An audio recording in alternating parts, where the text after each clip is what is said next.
Food trip ba at makulay na pasyalan ang hanap mo? Abay, hindi na kailangang lumayo pa para sa mga taga Metro Manila dahil lahat ng yan ay makikita sa Quezon Memorial Circle. Ang sentro ng balita mula kay Floyd Brenz. Kilala ang Quezon City Circle na pasyalan ng pamilya tuwing weekend at kahit sa mga ordinaryong araw. Pero dahil magpapasko, abay may kakaibang bihis ngayon ang pasyalang ito sa Quezon City na laging patok sa masa.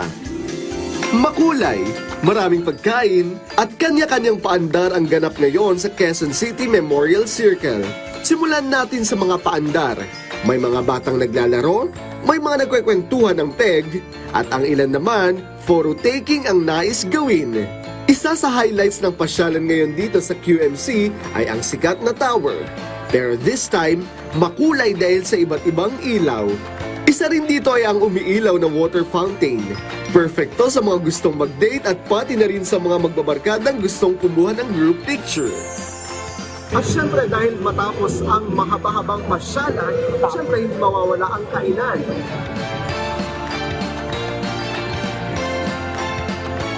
Food trip ba ang hanap mo? Pwedeng-pwede nang gawin yan dito sa QMC. At sa mga nais magsimbang gabi sa QMC, ganda na kayo dahil aarangkada simula December 16 hanggang sa araw ng Pasko mula 6 p.m. hanggang 7 p.m. Ilang araw na lang ay Pasko na pero patuloy pa rin dinadagsa ang Quezon City Memorial Circle. Sa mga gustong humabol dito, bukas po ito ng umaga hanggang gabi. Floyd Brenz para sa Pambansang TV sa Bagong Pilipinas.